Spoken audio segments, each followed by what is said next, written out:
Over the years, if you were to ask me what the #1 country I wanted to visit was, I would have said Peru. And with it being the land of llamas, ceviche, and of course Machu Picchu, it's not hard to see why I wanted to go so bad. We started our time in the beautiful city of Cusco, which is a good spot to adjust to the altitude. For our first full day, we did a driving tour around the Sacred Valley. This is actually a really good idea because most of the stops that you make along the way are at a lower elevation than Cusco. This helps give your body time to acclimate to the higher elevation. The Sacred Valley is a historic region in the Andes near Cusco that was central to the Incan Empire. We started in Chinchero, a traditional weaving town that's closely connected to Incan heritage. As you can see, RJ and I had a ton of fun feeding the alpacas and watching the cute guinea pigs scurry around. We also loved getting to see how alpaca wool is cleaned, spun, naturally dyed, and hand-woven into the beautiful traditional Andean clothing you see all throughout the Sacred Valley.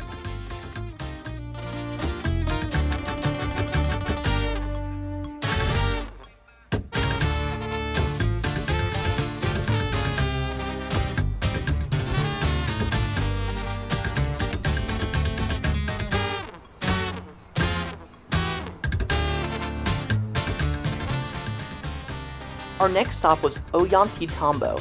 This isn't just an impressive set of ruins. It's historically significant because this was the site of one of the only major Inca victories over the Spanish in 1537. The Incans used the steep terraces and narrow valley to their advantage, even flooding the plains below and forcing the Spanish to retreat. If we had more time, I would have loved to stay in Ollantaytambo a little bit longer. The town is cute and has a water system built by the Incans that still operates.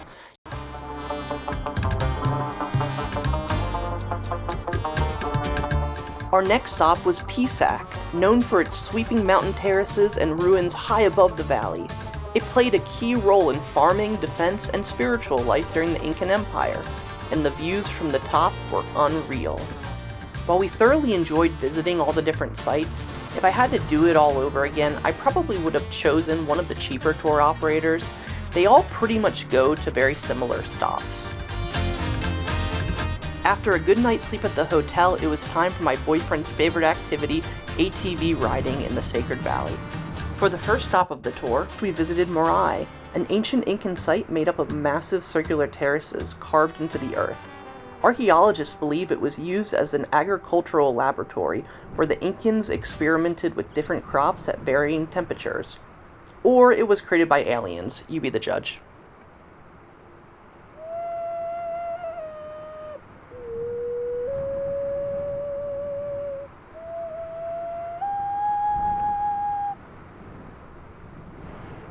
Of course you're the first one back.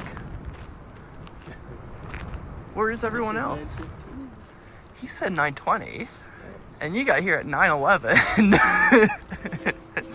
Driving an ATV through the villages and landscapes of the Sacred Valley was truly one of the most beautiful things I've ever done in my life. After riding the ATVs back to the village we started in, we got on a bus and headed to Maras, home to thousands of salt pools carved into the mountainside. These terraces have been used since Incan times, where natural salt water flowing from an underground spring evaporates and leaves behind salt crystals. Local families still harvest the salt by hand today, just like they've done for generations. If you are at all into ATV riding, I would say this is a must-do while in Peru. After all the ruins and mountain views, we spent some time just wandering around downtown Cusco, exploring the cobblestone streets and taking in the mix of Incan stonework and Spanish colonial buildings. It's one of those cities where history is literally built into the walls. The city deserves at least one full day of your time to visit, but if you have more time, you won't be disappointed for staying. After exploring the city, I had RJ try the national soda of Peru. RJ's trying Inca Cola for the first time. The most popular soda in Peru. What's the flavor? I don't know. Banana? Bubblegum. Do you like it? Besides the soda, the food of Peru was some of the best we've ever tasted.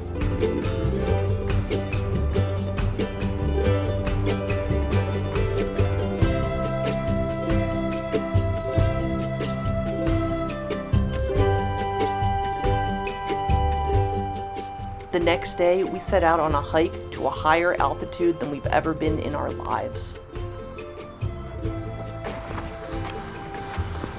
How you feeling? Okay.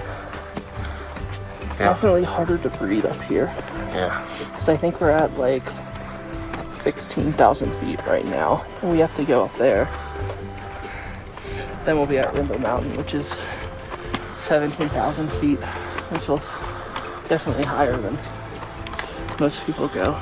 Definitely higher than I've been. How are you feeling? Not too hard? Any altitude sickness symptoms? Good. It's definitely harder to breathe up here. It's certainly pretty. At over 17,000 feet, Rainbow Mountain is higher than any mountain in the eastern US by over 10,000 feet, and even higher than Base Camp Everest. You can tell from our breathing just how extreme the elevation is up in the Andes.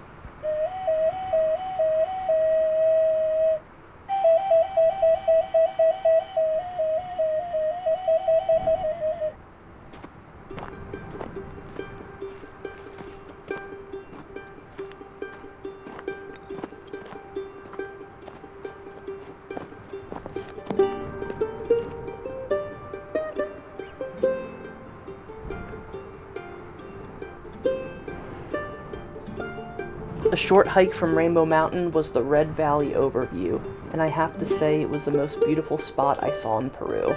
I would highly recommend making the journey over there if you already made it to the top of Rainbow Mountain.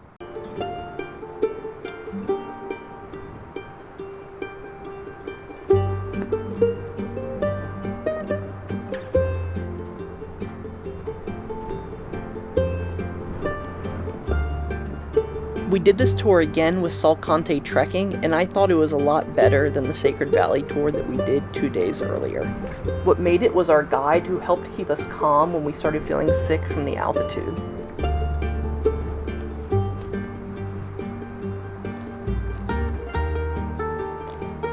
While the llamas and the alpacas may make it seem as if we were in a fairy tale, I have to say towards the end of the hike we were really starting to feel the altitude, and both RJ and I got pretty sick. RJ had a headache and felt very nauseous, while I was lucky and just had a headache. Both RJ and I got prescribed Diamox before the hike, and while I'm not a doctor, I will say that I would never go on a trip like this without a prescription of Diamox for myself, if my doctor also thought it was necessary. Again, this isn't medical advice, I am just speaking for myself, and if that's how I felt with Diamox, I don't want to know what it felt like without Diamox.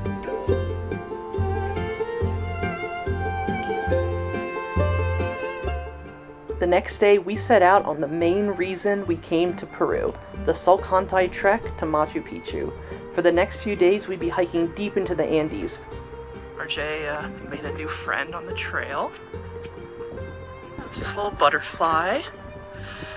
Oh, we just flew away. We are on our way hiking to Monte Lake. And I'm gonna climb up this brutal. We're at 13,000 feet, so higher than Cusco.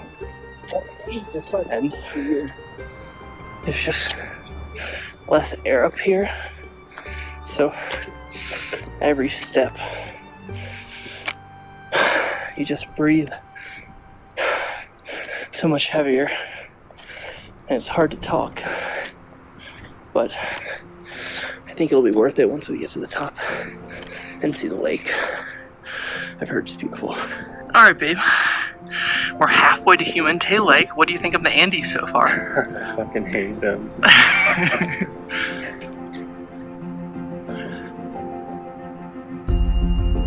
It's definitely a hard hike. Steep.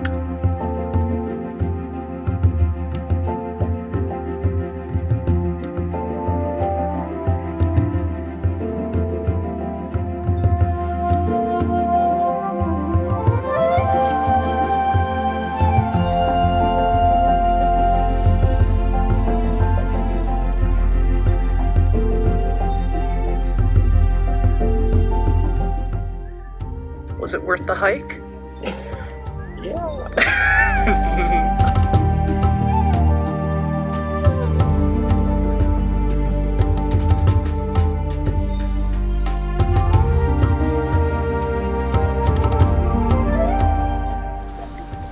Hey, T-Bone.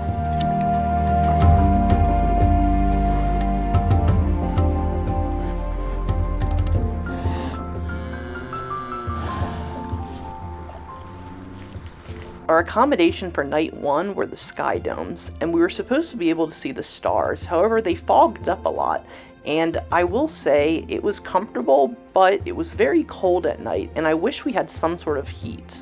The impression I got of the company that we went with, Salkantay Trekking, was that they billed themselves as a more premium way to get to Machu Picchu via the Salkantay Trek, and while I do believe that's true, I also think that for the price we paid, we could have gotten a little bit more than what we did. For example, one of the reasons I booked with them was that they said that they offered gluten-free meals, and while they did, I didn't have full faith that the chefs were really checking to make sure that no cross-contamination was going on. In one of the more troubling parts of the trip, one of the hikers who was hiking with us swore that she had meat broth in her soup, and she was vegan or vegetarian. Now, I don't know if it was meat broth or not, but the fact that I could actually see that happening is a problem. It's really important to have full faith with the kitchen if you have a food allergy or a dietary preference. Alright, it's 6 in the morning here in the Andes. It's freezing cold. Ready to ride a horse for the first time? Yeah. We chose the horse option mainly because we just didn't feel like subjecting ourselves to a notoriously hard climb up to the Salkantay Pass. And honestly, no regrets. One thing to note though is that I honestly did not feel like taking the horse up was safe. We really should have been in helmets and given a little more guidance than we were. Momento. Alright, we made it. How was it, RJ, on the horse? Scary. I'm so happy we took the damn horse.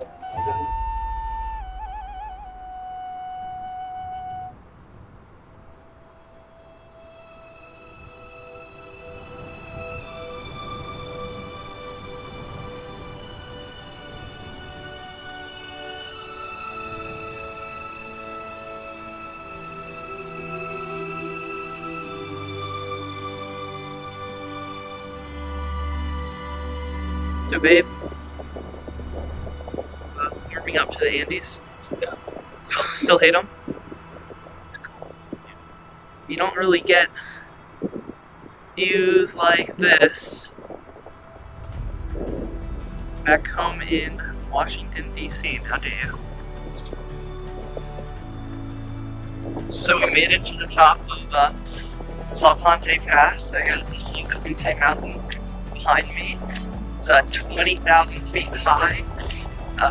We're standing right now at 15,000 feet. So this, I know River Mountain's technically higher, but this feels higher just because of the mountains behind us. It really feels like you're at base camp in Mount Everest.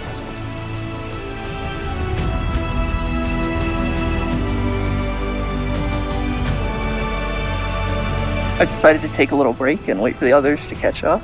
Not a bad place to chill. We're currently descending from the Salkantay Pass into the cloud forest, which is part of the rainforest. It's really beautiful up here. Really cold, but right now it gets a little warmer the more and more you go down, so having a good time.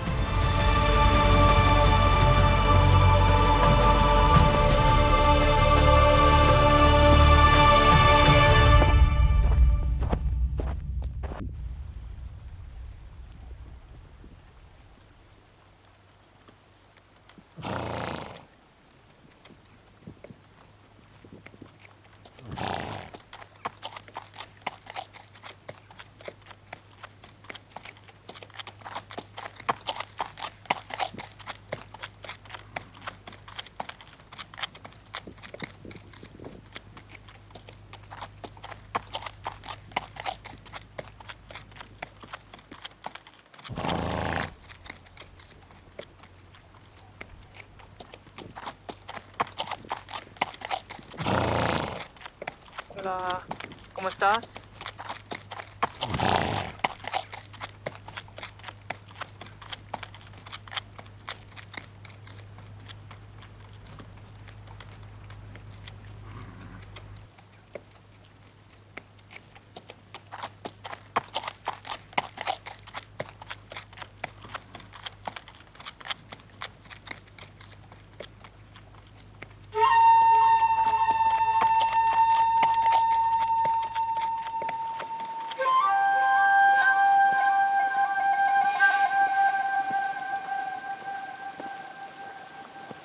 As we descended the pass on the Salkantay Trek, the landscape began to change almost instantly.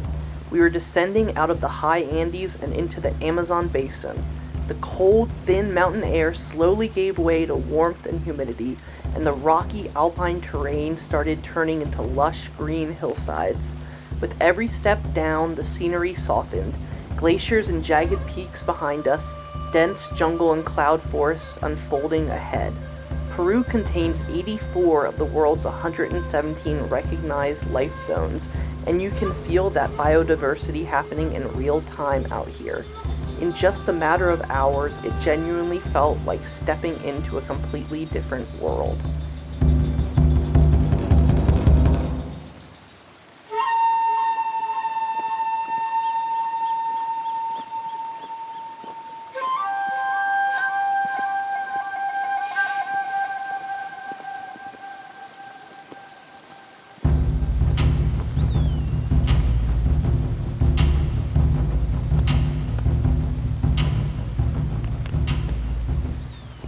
After a long day of hiking, we reached Colapampa, which was our camp for the night. And I will say I really enjoyed these accommodations. However, they did say we would have hot water, and RJ had hot water, but once he was done, I did not get hot water. Which, to be honest, I'm just glad RJ had hot water. And they did assure me that this was rare and didn't happen usually. So take with that what you will.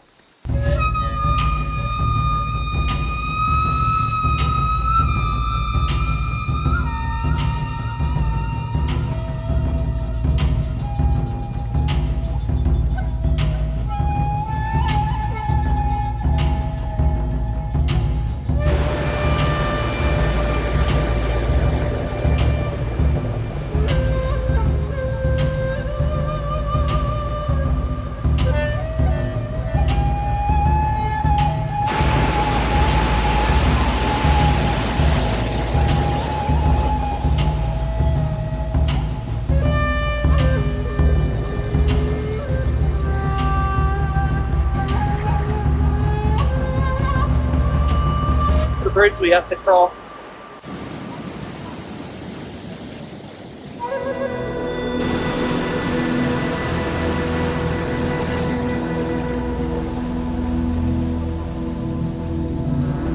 One question that I was wondering before we went was just how hard the Salkantay Trek would be.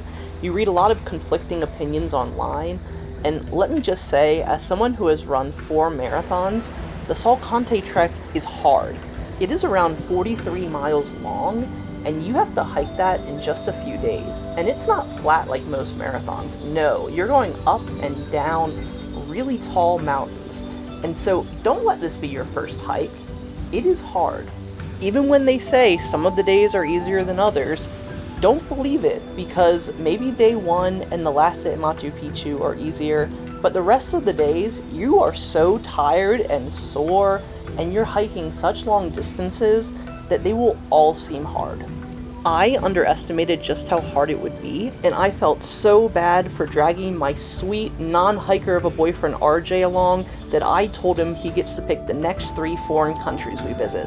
And those who know me know just how big of a concession that is.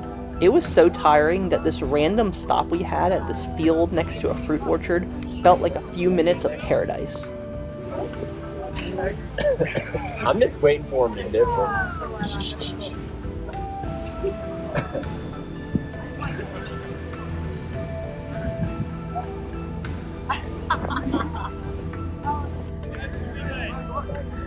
Do you just want to stay here all day?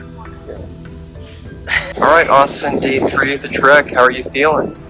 Tired, it's hard. Harder than I thought it would be. It went from being super cold to like super hot very quickly, and started like shedding layers like crazy.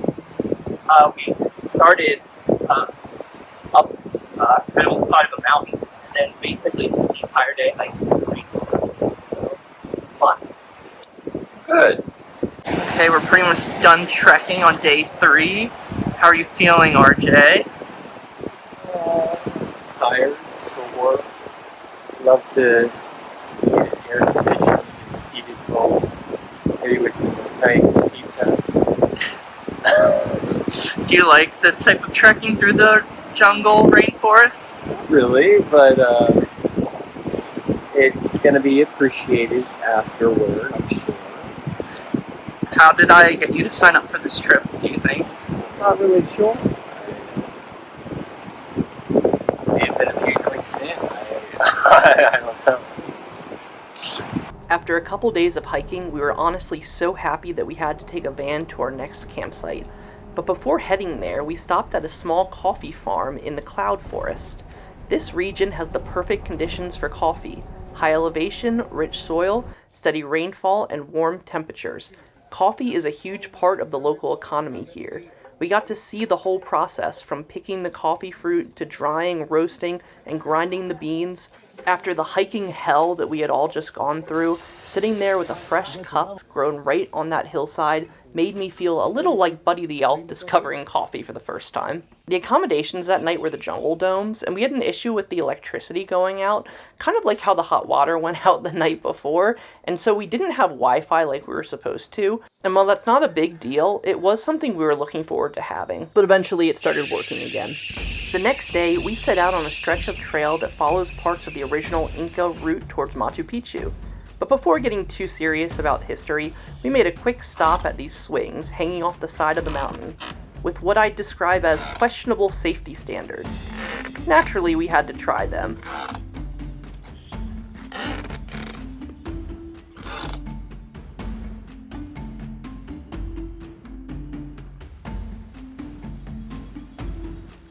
After surviving the sketchy swings, the trail started to get a bit more interesting. We were hiking through the same region Hiram Bingham trekked through in 1911 when he brought Machu Picchu to the world's attention. It's the kind of terrain that makes you understand how he became the inspiration for Indiana Jones.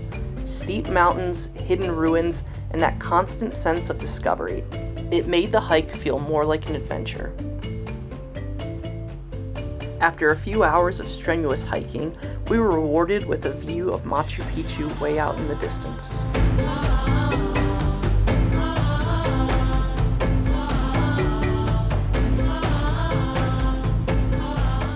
Eventually, the trail led us to Yactapata, a set of Incan ruins tucked into the mountains with a good view of Machu Picchu in the distance. It's quieter and less visited, which makes it feel like you've stumbled onto something really special. At this point, the days of endless hiking were really starting to catch up with us, and we just wanted to get to Machu Picchu. Challenging yourself to hike to Machu Picchu is an amazing goal, but always remember it's gonna be a challenge. Don't kid yourself into thinking this is going to be a relaxing glamping experience. An idea which I may have inadvertently led my boyfriend to believe. Having a relaxing time, RJ? Right now I am. This is what the trip has been like the whole time, right? Again, he gets to pick the next 3 countries we visit. Now, I really enjoyed this section because everyone who knows me knows I'm a big fan of sketchy suspension bridges, and it was honestly so nice to be getting into some different terrain.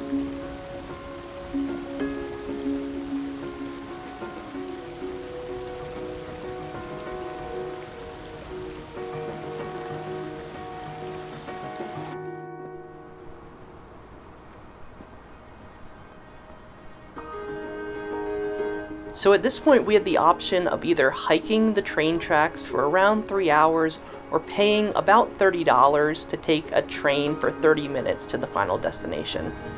Any idea what we picked?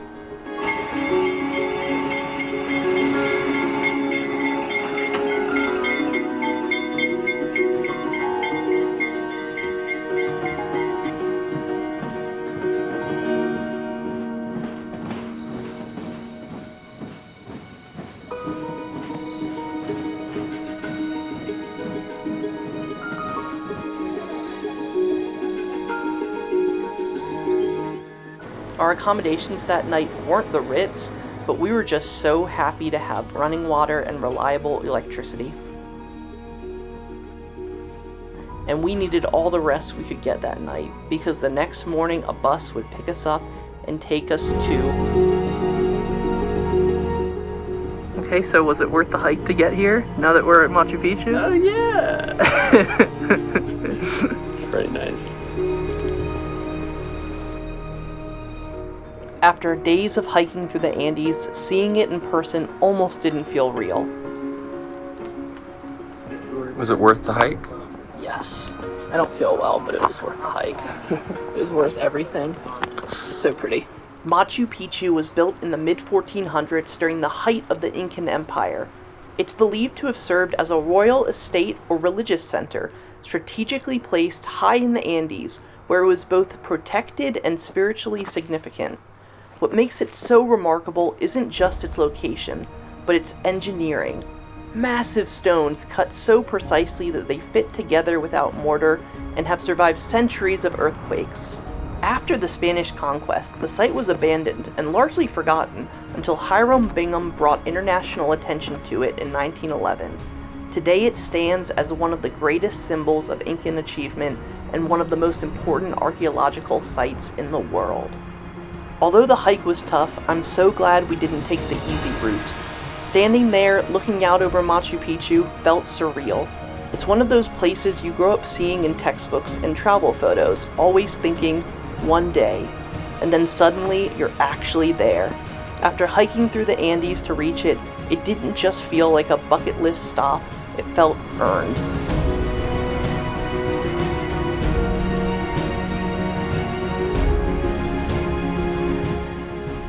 As we sat on the train and thought about everything we had seen and done, it started to sink in just how much this trip would mean to us. There's something about going somewhere completely different from home that resets your perspective. You realize just how vast the world is and how much of it is still waiting to be seen. And as we flew home over the Andes, watching those snow-capped peaks fade into the clouds, we realized they weren't just something we climbed. They changed us in ways we're still learning.